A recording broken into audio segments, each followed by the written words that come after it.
And welcome back to allfreecrochet.com. For more information and lots of great free patterns, please check out allfreecrochet.com. Today we're going to make a scarf, and we're making it from Frill Seeker by Estelle. And this yarn is absolutely really interesting. The people over at Spinrite or Burnett Factory Outlet were so excited when they had this on the shelf that I had to buy a few. And basically it looks like it's shoelace cord, but then you open it up, and I'm going to show you the technique and being able to get it, because if you start crocheting it like so, it's never going to open up.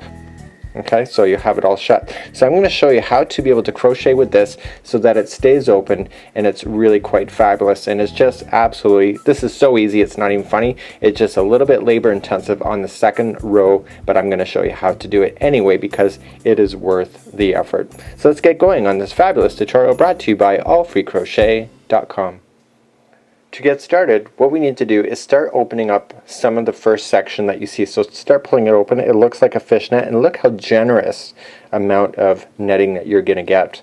So this is the interesting thing. In order to keep it open, we do not want to go all the way around like I just showed you in the preview. So what you want to do is just open it up, and you want to stick your hook maybe about 1/4 of an inch or so just below the first line. So just go right into the netting area, and now we just want to grab just the top section again about the same distance, just like so. Now if you go over way over like this is only to your benefit, so don't go in just right beside it. Reach over and just being able to chain it just like so.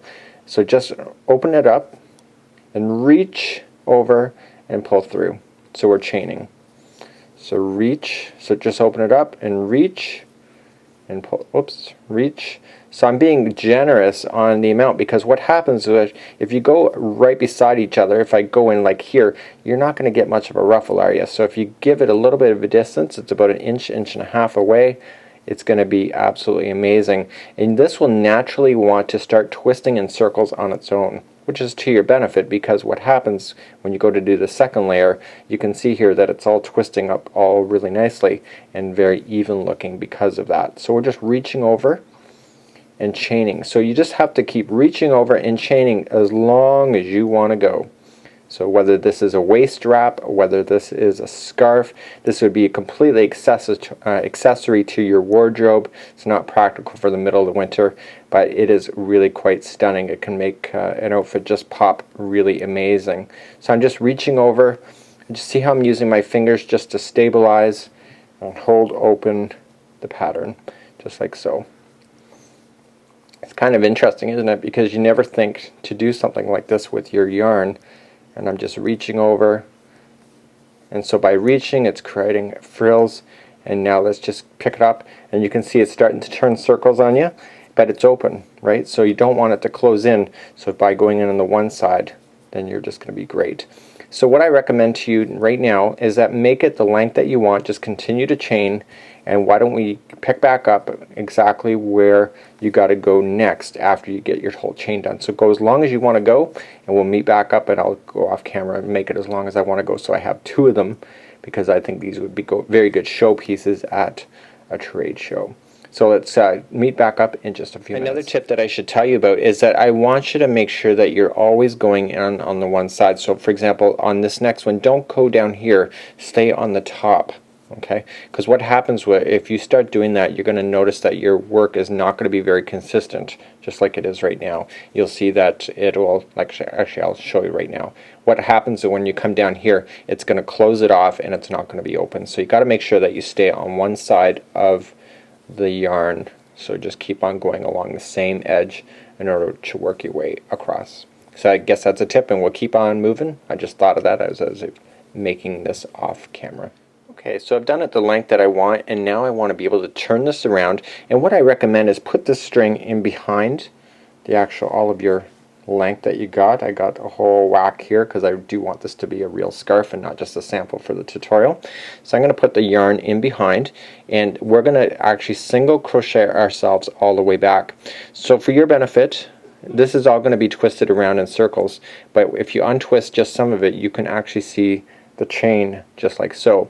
So what I would recommend to you is that, I was thinking about when I was doing it, putting it into both loops just like a regular stitch, but I think like just one is good. So instead of going in both, I think one is just as good and it's easier. So what you want to do is when you go to turn around, you also want to grab it by the same side. So I don't want to be jumping on this side because this side is the one attached. And so we're going to actually single crochet ourselves back across. You can actually slip stitch your way back across if you're that anxious, but what I would recommend is that you want to take your time going back across these stitches. And when you single crochet, what happens is that you're just put in one just like I did, and now we're just going to finalize it. So what you're doing is you're doubling the amount of ruffle per stitch. Okay, so let's go into the very next one. So what happens is you got all this ruffle that I'm going to pull through. So I'm just going to pull through just a section of it, just like so. Okay, so now you got 2 on your hook, and so then you want to grab it again.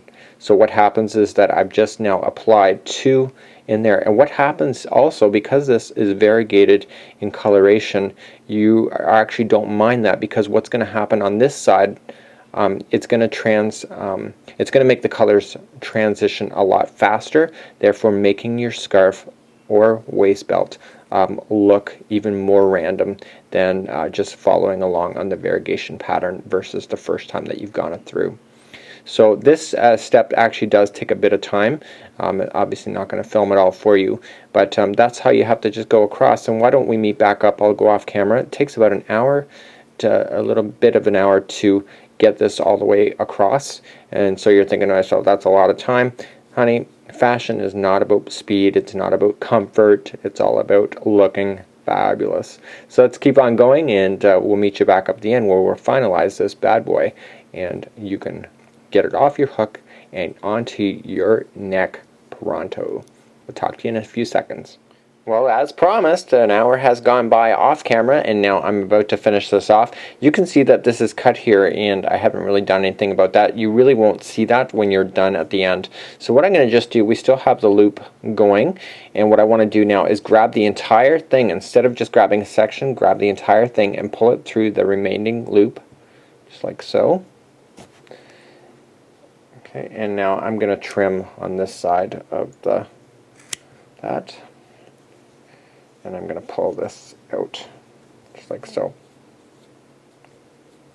Okay, and now what I'm going to just do, kind of cheating, but it's okay. Nobody says I can't.